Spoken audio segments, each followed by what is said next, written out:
It's on. Dude, yes, it's on. It's really happening.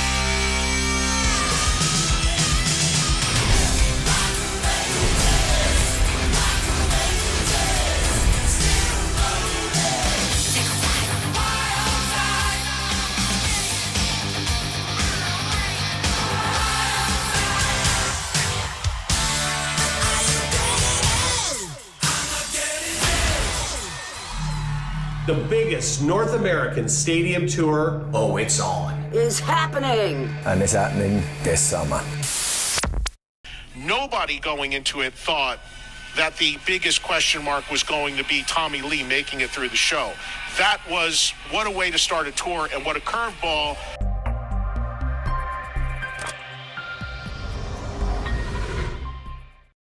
Tommy Lee didn't let his broken ribs get in the way of his reunion with fellow Motley Crue bandmates after a nearly 7-year hiatus on Thursday. Even though the iconic drummer only lasted 5 songs into the band's hotly anticipated reunion kickoff tour at Truist Park in Atlanta, Georgia, it was actually 5 more songs than his doctor ordered. In true Lee fashion, the musician ignored the doctor's advice and went ahead with his performance during the band's opening night alongside Def Leppard, Poison, and Joan Jett and the Blackhearts. After soldiering on through 5 tracks on the drums, Lee's pain was too much for him to handle. "Man, y'all ain't gonna believe this," he wrote on social media ahead of the gig. "I broke 4 effing ribs. But I've been resting and healing, and even though the doctor tells me I shouldn't play at all, you know I'm stubborn, and I'll beast through the pain every show for as many songs as I can." Lee revealed he had Black Sabbath and Ozzy Osbourne's drummer Tommy Clufetto save the show until he's back at 100%. "We've all been waiting years for this moment, and there's no way I'm missing this." On with the show, Lee added, "What I gotta tell you is, about 14 days ago, I fucking broke, not 1, not 2, not 3, but 4 fucking ribs, right here. I know, I wish I had a fucking badass story like me and Conor McGregor fucking scrapping out at some fucking bar or something, but I don't. Anyway, I hope you guys have a fucking great time. And my boy Tommy Clufetto's back here. He's gonna help me get through this because the doctors told me no playing, bro, no playing. And I was like, are you fucking high, bro? We got a fucking tour to do. So, anyway, I ain't fucking sitting out for shit. My boy's gonna help me out here, and I'll see you guys later. On with the goddamn show. Okay, let's do it. So let's turn it over to you on the phones. I imagine the bulk of this will be about the first night of the stadium tour, as I expect. But if you got something else, that's cool too, because it is officially free for all, which means anything you want. We begin with the Bronx, New York, and Joey is our first caller. Hey, Joey. Hey, Eddie. Thanks for taking the call. Once again, I love you, and I don't go a day without getting my 2 hours of Trump Nation in, just so you know. Thank you, Joe. I am calling about this stadium tour. I was very angry. I'm not as angry now. I'm very hurt. And especially after hearing what you just said, that Nikki, I guess, put out some statement, that spare rib statement thing you just read. The thing is, I have to remind everyone, this happened on the farewell tour as well, where Tommy had an injury, definitely a legitimate injury on his hand, and Glenn Sobel, who's actually playing with Alice Cooper right now, subbed, and then Tommy came out and did Home Sweet Home. I'm so fucking sorry, man. I woke up at like 3 in the morning with fucking tendonitis, man. I got a fucking shot, and the doctor's like, dude, you need to fucking chill the fuck out for a minute. So I just wanted to say I'm sorry. Fuck, I don't even know what to say. This shit just fucking happens, man. Anyway, I love you guys. And Glenn is back there from Alice Cooper, fucking killing shit. So fucking give it up for my man. All right, y'all. Have fun.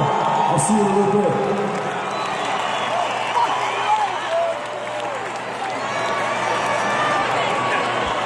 This is not the first time this has happened.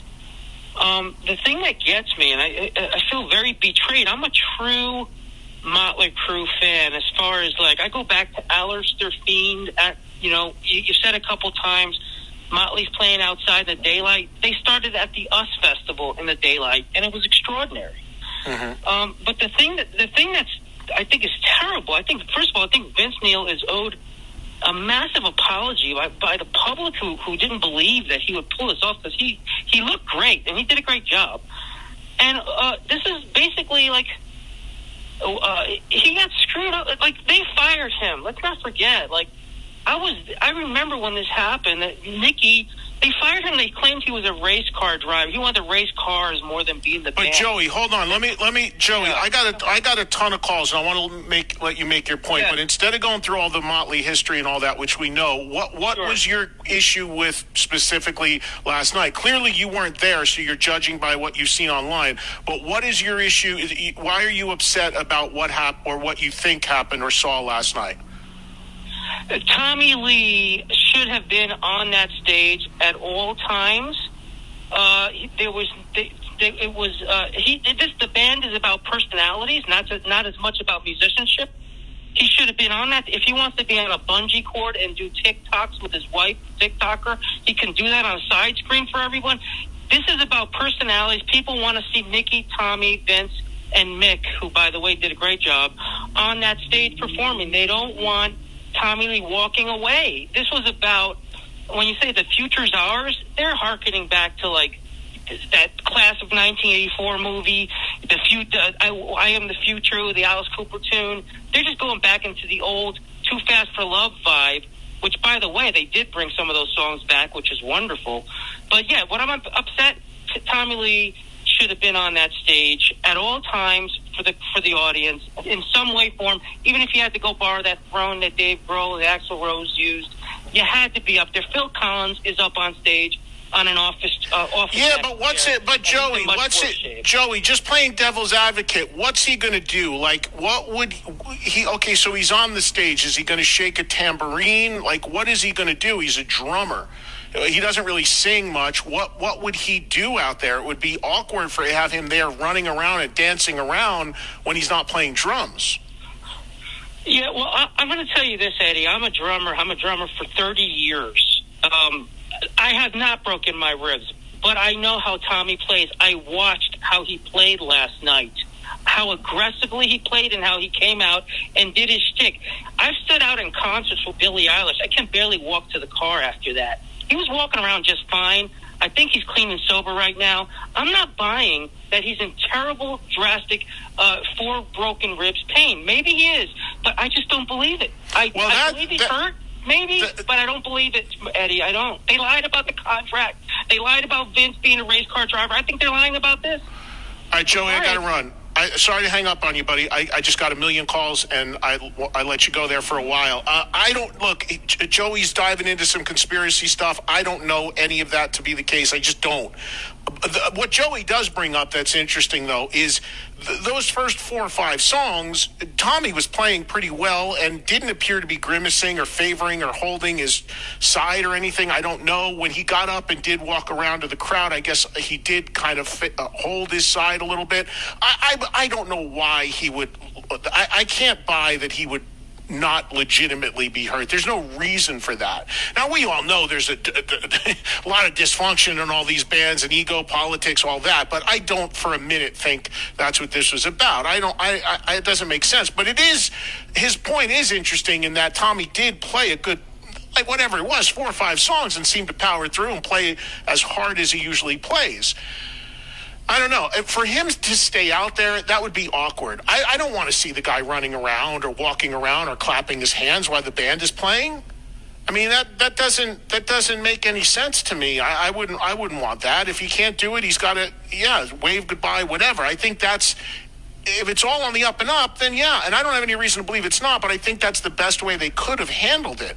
But the point of it is they knew that this could be a factor because you don't have a drummer rehearsed and ready to go unless he was there anyway in case of the COVID protocol, having a backup guy with Tommy Clufetos coming in. I don't know. But it just still blows my mind.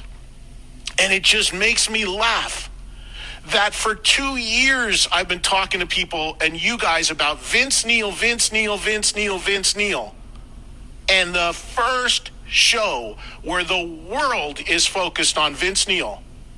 And I kept saying the whole time, listen to every response to people who called in on any of my shows about Vince. You know, there's a lot of other variables here. The first show, Vince is out there having a blast. Holding the mic out, letting the crowd sing half the stuff like he does.